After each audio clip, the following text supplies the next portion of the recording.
The ice core sample looked like any other doctor Sarah Chen had analyzed in her 15 years of Arctic research. That was, until it started to glow. At first, she assumed it was a trick of the light, the endless summer sun playing games with her tired eyes. But as the crystalline structure began to pulse with an otherworldly blue luminescence, she knew she had discovered something unprecedented. Dr. Chen, her research assistant's voice crackled through the radio. The ground-penetrating radar is showing some unusual readings. You might want to take a look at this. Sarah carefully placed the core sample in its protective container and made her way across the windswept research station. The temperature had dropped to -40, but she barely noticed the cold. After 3 months of routine samples, they had finally found something extraordinary. The radar screen showed a perfectly geometric structure buried nearly 2 kilometers beneath the ice. Its edges were too precise to be natural, its composition unlike anything their instruments had ever detected. Whatever it was, it had been waiting there for a very long time. "Call the rest of the team," Sarah ordered, her breath fogging in the frigid air, "and get me a secure line to the Global Science Council. They're going to want to see this." Within 48 hours, the remote research station transformed into a hive of activity. Military personnel, government officials, and scientists from every major nation converged on the site. The discovery was too significant to keep secret, too important to become the property of any single country. The excavation began immediately. Advanced thermal drills cut through the ancient ice with remarkable precision, each layer revealing new mysteries. Carbon dating suggested the ice surrounding the structure was over 100,000 years old. The object itself defied all known dating methods. Sarah led the primary research team, working alongside Dr. James Kumar, the world's leading expert in experimental physics, and Dr. Maria Santos, whose work in synorchaeology had once been considered fringe science. Now, as they stood at the edge of the excavation shaft, her theories about ancient advanced civilizations didn't seem so far-fetched. "The energy readings are off the charts," James announced, his eyes fixed on his instruments. "Whatever this thing is, it's still active. After all this time, it's still running." The structure revealed itself slowly, a perfect pyramid of black metal, its surface etched with intricate patterns that seemed to shift and change when viewed from different angles. But it was what they found inside that would change everything. The internal chamber contained a single pedestal, and floating above it, suspended in a field of energy that had persisted for millennia, was what appeared to be a data crystal.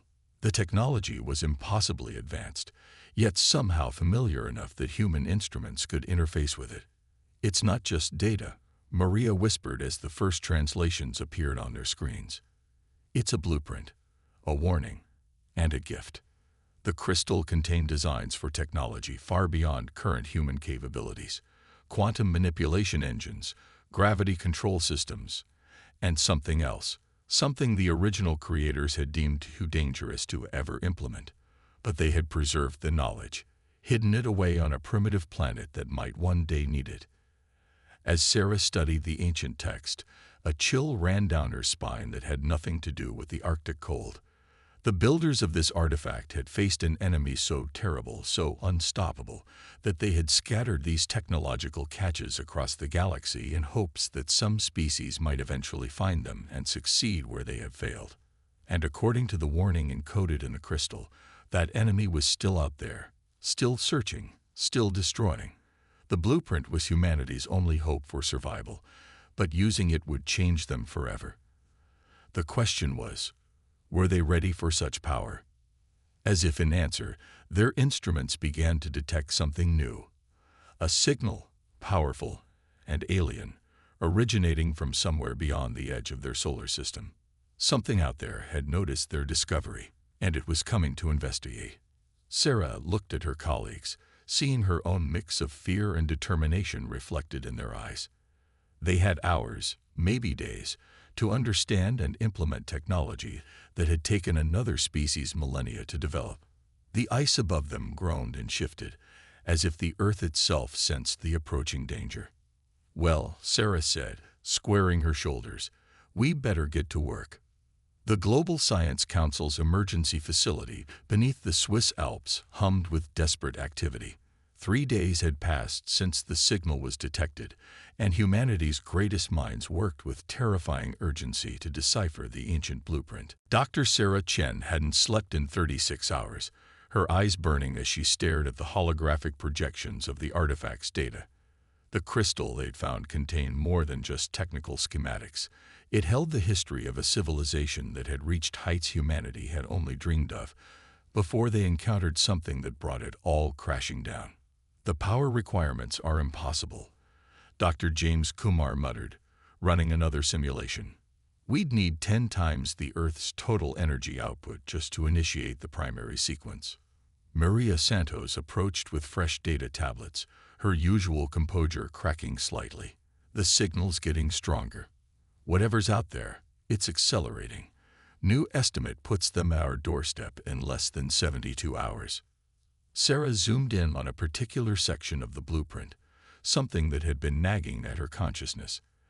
The ancient builders had developed their technology along purely logical lines, each advancement following predictably from the last. But humans had always been different. They took creative leaps, made intuitive jumps that defied conventional progression. "We're looking at this wrong," she announced, drawing her colleagues' attention.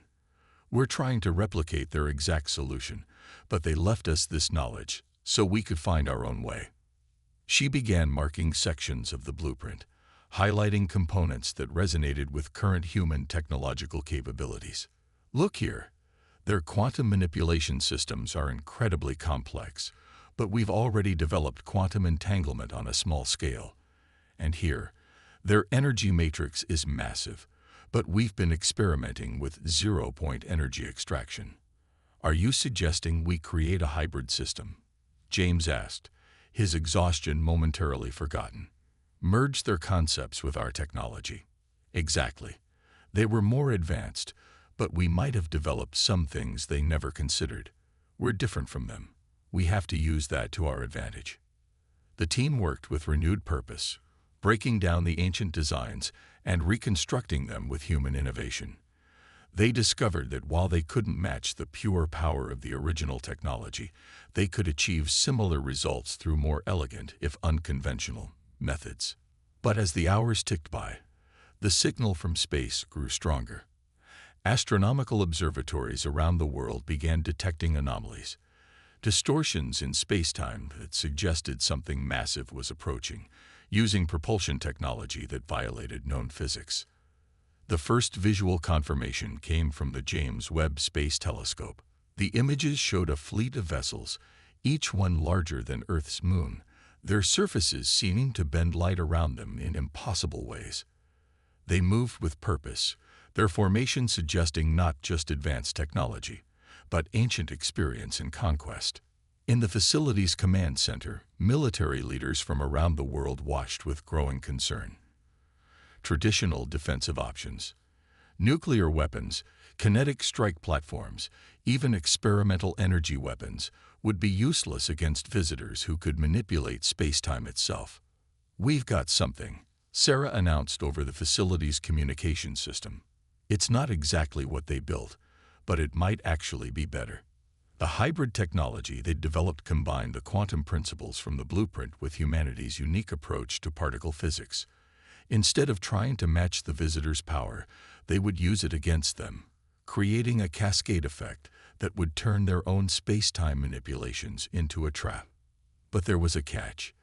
The system would require a network of quantum nodes planted around the planet, each one needing precise calibration. Installing them would mean revealing their positions to the approaching fleet. They would only get one chance, and the timing would have to be perfect.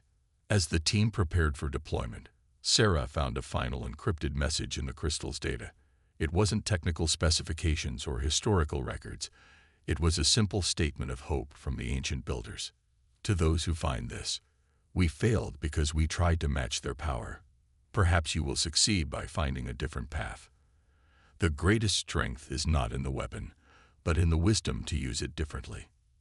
Sarah looked up at the tactical display showing the approaching fleet. Humanity had always survived by adapting, by finding unexpected solutions to impossible problems. Now they would have to prove that creativity and determination could stand against the raw power of an ancient, implacable enemy. "Begin the deployment," she ordered. "Let's show them something they've never seen before." Operation Quantum Shield began under the cover of darkness. Military transport planes took off from bases around the world, each carrying precious cargo, the hybrid quantum nodes that represented humanity's only hope. Dr. Sarah Chen monitored their deployment from the Alpine facility, watching as green dots appeared on the global tactical display. Node 7 successfully deployed in the Amazon basin, reported the Brazilian team. Similar confirmations came in from the Sahara, the Australian outback, the Siberian tundra, and dozens of other carefully selected locations. Each node had to be precisely positioned to create a planetary web of quantum entanglement. The alien fleet had crossed Jupiter's orbit, their massive ships distorting the space around them like ripples in a cosmic pond. Astronomical instruments worldwide were going haywire, and the first effects were being felt on Earth: strange gravitational fluctuations, unexplained electronic disturbances, and a subtle but persistent hum that seemed to resonate through the planet's crust. Final calibration complete on the Asian network, Dr. James Kumar announced, his voice tense but steady. "European and African nodes are synchronizing now." Dr. Maria Santos burst into the control room, clutching a tablet displaying new data from the ancient crystal. "Sarah, we found something else in the archives.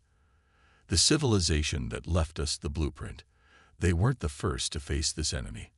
They found similar catches of knowledge from other species, but they didn't have time to fully understand them before the attack came." Sarah absorbed this information, understanding its implications. The approaching force wasn't just a conquering army. It was an ancient machine of extinction, one that had been methodically eliminating advanced civilizations for millions of years. Each species they destroyed made them stronger, their technology absorbing and adapting to every defense they encountered. "How many civilizations?" Sarah asked, dreading the answer. "At least 30, Maria replied. "Maybe more. The records are incomplete, but they all followed the same pattern. Each species tried to fight back with pure force, and each one failed." The quantum network was nearly complete, but Sarah's team had discovered that their hybrid technology had an unexpected limitation. The system would work, but it required precise timing, and more crucially, it needed to be actively guided. Someone would have to remain at each node to manage the quantum harmonics personally. "We need volunteers," Sarah announced to the facility. 32 people to monitor the nodes. Once the system is activated, there's no guarantee. She didn't need to finish. Scientists, engineers, and military personnel stepped forward immediately. They all understood the stakes. Humanity had always been at its best when facing impossible odds, when the only options were innovation or extinction. The alien fleet passed Mars, and Earth got its first clear view of the invaders. Their ships defied conventional geometry, their surfaces shifting and flowing like liquid metal. Attempts at communication met with silence. They weren't interested in dialogue. They never had been. Their mission was absolute: find emerging civilizations and eliminate them before they could become threats. Sarah found herself at the primary control node, deep beneath the Swiss facility. The quantum network hummed around the planet, 32 points of light connected by strands of possibility. The hybrid technology they'd created didn't try to match the aliens' power. Instead, it would use their own space-time distortions to create a cascading feedback loop, turning their greatest strength into a vulnerability. "Multiple objects entering lunar orbit," announced the tracking system. "Energy readings are off the scale. They're beginning their approach." The first attacks came without warning. Beams of concentrated gravitational force struck military installations around the world, literally erasing them from existence. The aliens were methodically eliminating any potential resistance, following a protocol they had perfected over millions of years. But this time, something was different. This time, their targets had been evacuated. This time, humanity wasn't trying to fight back, not directly. In bunkers and hardened facilities around the world, 32 volunteers watched their monitors, their hands hovering over controls that would synchronize the quantum network at exactly the right moment. Sarah took a deep breath, watching as the alien fleet moved into position around the planet. Their ships created a perfect geometric pattern, preparing to unleash a simultaneous attack that would end human civilization in seconds. But that positioning was exactly what the hybrid defense system needed. All nodes, prepare for activation, Sarah commanded. Remember, we only get one shot at this. Let's show them something new. The alien fleet began to power up their primary weapons. In moments, they would unleash a force that had ended dozens of civilizations. But for the first time in their ancient history of conquest, they were about to face something they had never encountered before. Human ingenuity combined with the knowledge of all those who had fallen before. Time seemed to slow as the alien fleet initiated their attack sequence. On screens throughout the underground facility, their massive ships pulsed with energy that defied known physics. Dr. Sarah Chen's fingers flew across the quantum interface, making final adjustments to the hybrid defense network. All nodes report ready status, James announced, his voice steady despite the tension. Quantum harmonics are synchronized. The first wave of the alien attack rippled through space-time itself. Their weapons didn't just destroy. They rewrote the fundamental laws of physics in localized areas, creating zones where matter simply couldn't exist in its normal state. But as their energy waves reached Earth's atmosphere, they encountered something unexpected. The quantum nodes activated simultaneously, creating a web of interlaced fields that didn't try to block the alien attack. Instead, they embraced it, channeled it, redirected it through paths of human design. The hybrid technology acted like a lens, focusing the aliens' own space-time distortions into precise patterns. "It's working," Maria exclaimed, watching as her instruments registered the impossible. The feedback loop is establishing itself. The alien fleet's attack had always been perfect, methodical, refined through eons of conquest. But perfection had made them predictable. Their weapons followed exact patterns. Their strategy never deviated, because it had never needed to. Until now. The quantum network transformed their precise gravitational beams into a complex interference pattern. Each ship's attack amplified the effect, creating a cascading resonance that turned their own space-time manipulations against them. It was like a martial art on a cosmic scale, using an opponent's strength to defeat them. But the aliens weren't helpless. Their ships began to adapt, shifting formations, adjusting their attack patterns. They had encountered resistance before, had always overcome it. Their hulls rippled with new configurations, preparing to unleash weapons that had never failed. "They're learning," Sarah observed, watching the tactical display. "But so are we." The 32 volunteers at the quantum nodes worked in perfect synchronization, adjusting their fields to match each new alien pattern. Humanity's greatest strength had always been adaptation, the ability to change strategies on the fly, to think creatively under pressure. The hybrid defense system wasn't just technology. It was an expression of that fundamental human trait. The alien fleet's second attack wave prepared to fire, their ships arranging themselves in a new formation that would overwhelm any normal defense. But this defense wasn't normal. It was a fusion of ancient knowledge and human innovation, guided by minds that had evolved to find solutions where none seemed possible. "Pattern shift detected," James called out. "They're trying to saturate the quantum field with random fluctuations." Sarah smiled grimly. "They still don't understand. Random is what we do best." The quantum network responded to the alien chaos with controlled unpredictability. Each node operator improvised within carefully calculated parameters, creating a defense that was both structured and spontaneous. The hybrid system didn't just protect Earth. It learned, adapted, evolved with each passing second. In orbit, the first signs of confusion appeared in the alien fleet. Their perfect formations began to show gaps. Their synchronized attacks fell out of alignment. For the first time in their ancient history of conquest, they faced a defense that didn't behave according to any recognizable pattern. The facility's sensors detected new energy signatures from the alien ships, not attacks this time, but scanning beams. They were trying to understand what they were facing, attempting to analyze the quantum network structure. But the hybrid system was already changing, shifting its configuration faster than their ancient algorithms could process. "They're pulling back," Maria announced, her voice filled with disbelief. "The outer ring of ships is retreating to a higher orbit." The tactical display showed the alien fleet's perfect geometric pattern dissolving. Ships that had moved with absolute precision now seemed hesitant, their movements almost erratic. The quantum network had done more than just defend Earth.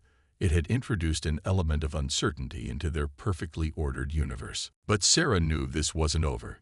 The aliens were regrouping, analyzing, preparing for a new approach.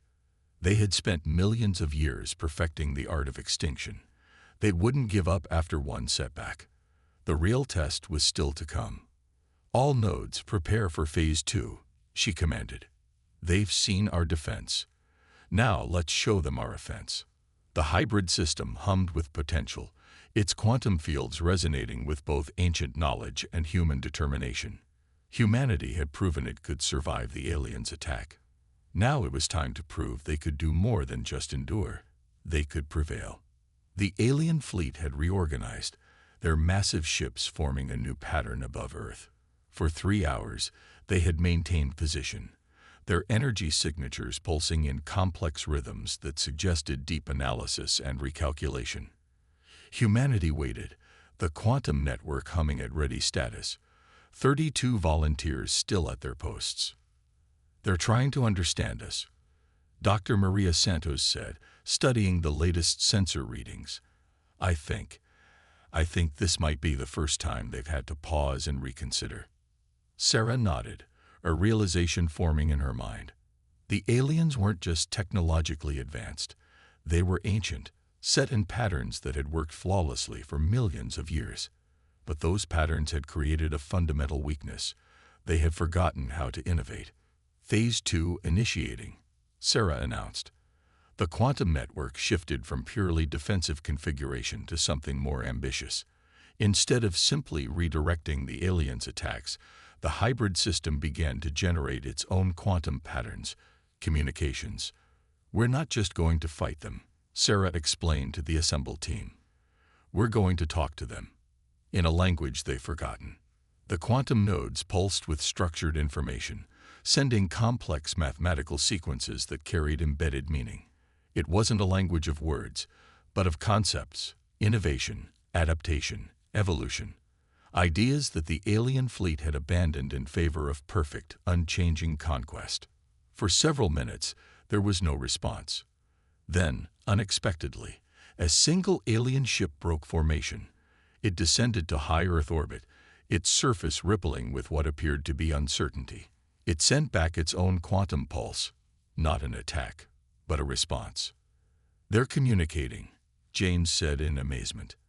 I think we confused them." The exchange continued, quantum pulses flowing back and forth. Sarah worked feverishly to interpret the alien signals, discovering something unexpected in their mathematical patterns. Beneath the conquest protocols and extinction algorithms, there were traces of something else, something older, something that resembled curiosity. "I don't think they were always like this," Sarah realized. The information in the crystal suggested they've been doing this for millions of years, but their patterns show signs of calcification, like they've been trapped in the same behavioral loop for so long they've forgotten why they started. The single alien ship continued its separate communication, its signals becoming increasingly complex. Through the quantum interface, Sarah began to piece together their history. They had once been explorers, seekers of knowledge, but something had changed them, turned them into exterminators of emerging civilizations, not out of malice, but out of a programming so ancient they no longer questioned it. "They're sending us images," Maria announced. "Historical records, I think." The facility's main display filled with visions of a galaxy in chaos, civilizations rising to technological brilliance, then turning that technology toward destruction. Species after species reaching a critical point of advancement, then using that power to annihilate themselves and others. The aliens had appointed themselves guardians, preventing emerging civilizations from reaching the point where they could threaten galactic stability. That's why they attack. Sarah understood. They're trying to prevent what they see as inevitable self-destruction. They'd been doing it for so long they can't conceive of any other outcome. The quantum network shifted again, this time sending something uniquely human. Not just mathematics or logic, but art, music, poetry, history that showed human creativity and destruction, failure and triumph, all intertwined. They sent the story of a species that had repeatedly stood on the brink of self-annihilation, yet always found a way to pull back. We're showing them something they haven't seen before, Sarah explained. A species that knows its own destructive potential, but chooses a different path. Hours passed as the exchange deepened. More alien ships broke formation, joining the communication. The hybrid quantum system, designed as a weapon, had become something else entirely, a bridge between fundamentally different forms of intelligence. Then, something unprecedented happened. The alien ships began to change. Their rigid, perfect geometries softened, shifted, evolved into new configurations. They were adapting, not to attack more effectively, but to communicate more clearly. I think we broke their programming, James whispered. They've been locked in the same patterns for so long, but our unpredictability forced them to remember how to change. The quantum network registered a massive energy surge from the alien fleet. For a heart-stopping moment, Sarah feared they had reverted to their extinction protocol. But the energy wasn't focused on Earth. It was directed inward, a massive reconfiguration of their own systems. They're rewriting themselves, Maria realized. Our hybrid technology showed them a different way to use their power. The alien fleet's perfect formation dissolved completely, their ships arranging themselves in a new pattern, not for attack, but for something that resembled a ceremonial greeting. The quantum communication took on a new depth, expressing concepts that transcended simple language. Recognition, respect, possibility. In the facility's command center, world leaders and military commanders watched in stunned silence as humanity achieved what dozens of advanced civilizations had failed to do. Not defeat the aliens through superior firepower, but reach them through unexpected innovation. The original alien ship, the first to break formation, descended further, hovering in the upper atmosphere. Its final transmission carried a simple message. They would depart, reconsider their ancient mission, and spread what they had learned from humanity to others of their kind. As the alien fleet prepared to leave, they sent one final quantum pulse, the locations of other technological caches hidden throughout the galaxy, knowledge preserved from civilizations long extinct. Not weapons this time, but cultural archives, scientific discoveries, philosophical insights from species that had been silenced too soon. Sarah looked around at her exhausted team, at the faces showing equal parts disbelief and triumph. Humanity had faced extinction and emerged not just surviving, but transformed. The hybrid technology they had created would change everything, not just Earth's defenses, but their understanding of the universe itself. So, James asked, "What do we do now?" Sarah smiled, looking at the star map showing the locations of the alien archives waiting to be discovered.